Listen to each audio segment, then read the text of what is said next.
Yeah, I've been playing Planet Coaster 2. It's taking over my life. This game is so good. So it's Planet Coaster 2. You can build roller coaster theme parks. Planet Coaster 2, the main new thing is that they have water rides now. So you can make like custom pools with like slides, and you can do like log flumes and water rides. It's so sick. It also has like a multiplayer franchise mode, so you can like build parks with your friends. Very cool. This game is in The mixed. same park with your friends? Yeah. Okay, right, gotcha. As far as I know, I haven't tried it. But I don't want to play with don't have anyone. friends. I don't want anyone to see me when I'm playing Planet Coaster. I'm just like, it's complete darkness in my apartment. I need to make the pool heart-shaped perfectly. But it's in mixed on Steam last time I checked, which makes me so mad because gamers don't deserve this game. It is truly an enormous technical achievement. This game, I played the first one. The second one is a huge improvement, in my opinion, in terms of the control scheme and the UX and how much more fun it is to play this game on a console. Because previously I could only play Planet Coaster keyboard and mouse. I've been playing and building parks completely using a PS5 controller, which is so crazy to me. Yeah. And I'm really enjoying it. The flow is amazing. It's just so beautiful as well. That's one of the rides you go on the flow. Yeah. They've managed to strike a really interesting balance because obviously Frontier also make Planet Zoo. Planet Zoo is like much more realistic aesthetically, obviously because there are lots of animals and it's probably cheaper to do photorealistic animals They than just try buy and the stylize 3D them all. models. Yeah. But this game, I think they've really struck a beautiful balance between the more realistic, like lighting and rendering effects and the more stylized actual geometry. So they have, at launch, they launched with so many different themed packs of like, has anyone played a Planet game before? I played the original Planet Coaster and was fucking thrilled by it as a roller coaster tycoon fiend, but you can first person go on the rides. Yes. And I mean, the Because- promise of the Planet games is so beautiful. And the thing that sticks out to me is the way that the customization is so deep. Like, they're not just giving you buildings that you can slam together and change the colors. It's like they're giving you individual roof tiles. They're giving Oh you my God. different like window frames in every pack. There's like 12 different window frames, different door frames. So the things that people are making in the like blueprint workshop when you go in and look at what other players have uploaded is crazy. It's been 40 hours and you've made the toilet. Literally, people are just doing like every type of food truck, every type of wow. cake stand, Yeah. anything. I love going onto like those marketplaces and seeing people's designs, and like you'll see one that's so detailed and so in depth, and then right next to it's like this shitty thing, and it's titled like "My Forced." And it's like, oh. It's great. It's still early enough in like the Planet Coaster 2 life cycle where if you go to like the most popular page on the workshop, there'll just be like someone made a Dr. Pepper can and then there'll be an entire medieval castle that someone has created. Yeah. It's so beautiful. The things that people are mad about is that there isn't realistic slide physics in the game yet. Oh my god! Oh And my god! So, in a former life, before I was doing indie dev stuff, I worked in AAA specifically on gameplay physics.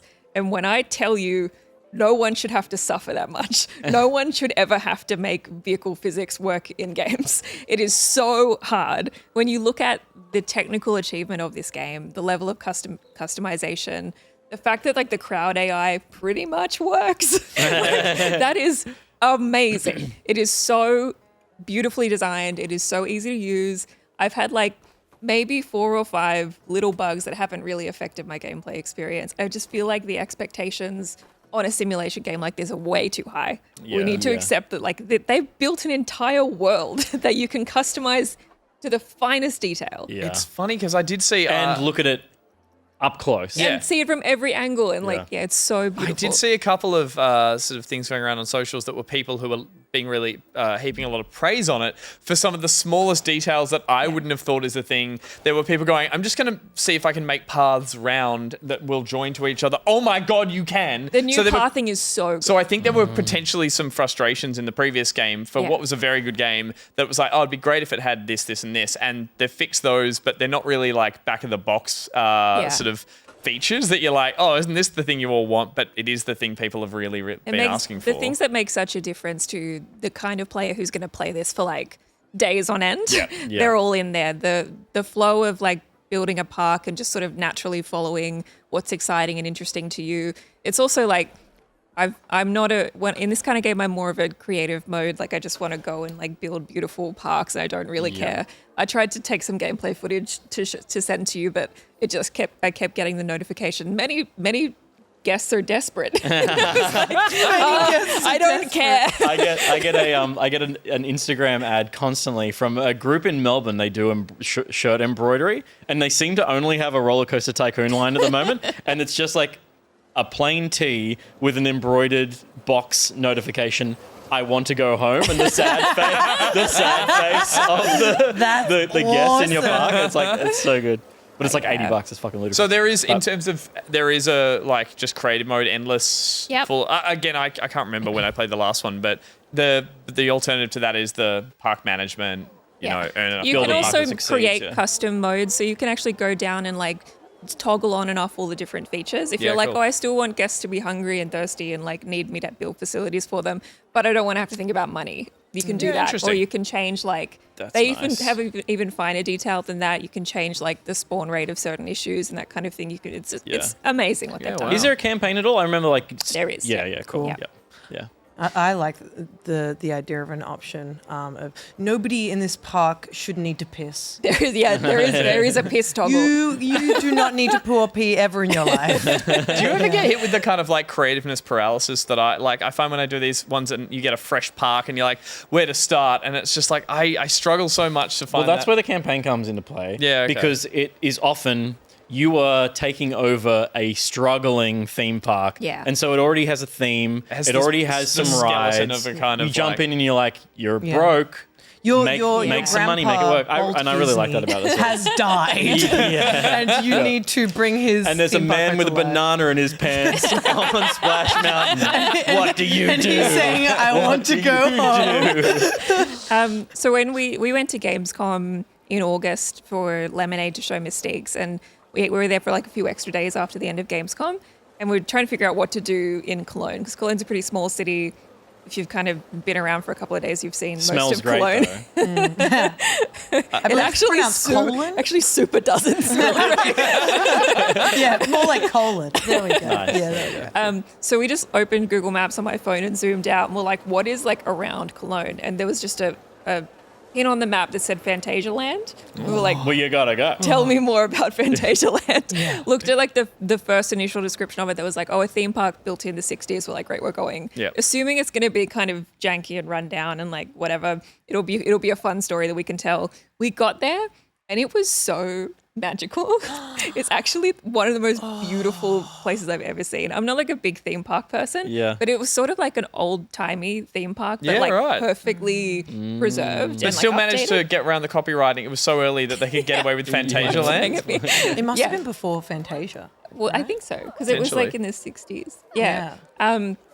But it was so incredible. So that was a magical day. But now I want to build Fantasia Land in Planet Coaster because it's the same kind of vibe. It's this like Nice. vintagey thing. Can you download other people's parks? You can download blueprints that they build Gotcha. on the workshop. Yep. I don't know if you could download a whole park. I guess maybe. You could upload park. You shouldn't download a park. You wouldn't download a park. Can you? This is So a people who make like existing, like the Big Dipper, you can go and Yeah. Yeah, download. totally. Someone's made that. I'd love to make Wonderland. Yeah. Yeah. Australia's one, Australia's but today. Yeah, but yeah, so, totally. like, Everyone needs to sad. piss. It's But terrible. you can though, like so the main way that I kind of get inspiration to make my parks, I'm kind of a big deal park creator. I believe that. I With, believe that. Like to get around the creative paralysis that you were talking about is like there are so many great content creators who got the game early and have been doing like series on the parks that they're building. Yep. And everyone's doing something really different. Like somebody did like a rundown American 90s theme park. And it's like Amazing. so great. And the level of customization and like creativity that they enable with all the modular pieces means that people are making like every kind of theme park you can imagine. Yeah. And it looks distinctly their own or to their Distinctly, theme yeah. that they're going for. And they That's wild. even have like decals that you can add for like wear and tear or like exposed brick or like drains and grates and stuff. It's What so a time close to sink. you. And I the would, yeah. when we last had you on, you were talking about that mobile game that was the city builder game where you were like, and you can get down there in first person and be the mayor and look at everyone. I'm like, you have a thing about You need getting the where you- mayor of the bar. You need to get down And there you're and be the with mayor. yeah, and be with the people. This is your theme. Yeah, I think I just have a lot of appreciation for, particularly for a Simulation. simulation because it's so hard to do. Yeah. And I never want to do it. How do they know to walk on the path? Literally, brilliant. There's so many things though. It's like how? Particularly the physics on the coasters is so great. If you if you enjoy like going down to the like first person perspective, if you have a ride that has physics enabled, it means that every time that you watch it, it's going to be different. Yeah. It's not just. Imagine QA testing that. That's crazy. It's insane. Can you still sell your park? Is this a throwback, Peter? Can you still sell your park at the end? Did you ever do that in theme park? You had to like sell your park with the handshake. Oh, under the And handshake. you're like, No, oh, I know that screen. I can see that screen. But no, I never played. Oh, it's like you make your park, and I was Yeah. like, the end goal was sell your park, and it was Right. like to a bidder, and it was like you'd up the amount of percentages, and you'd have this handshake, and I still don't know how finances work, and I'm like, I'll make it cheaper, and the hand comes over like, now it's more expensive. And I was like, I assume that's how you buy property, and it's just like, yeah. that'll be $80. $1,000. Come here. I do really want to play that. That looks amazing. It's great. It's Very really cool. great. People should stop complaining. People should stop complaining.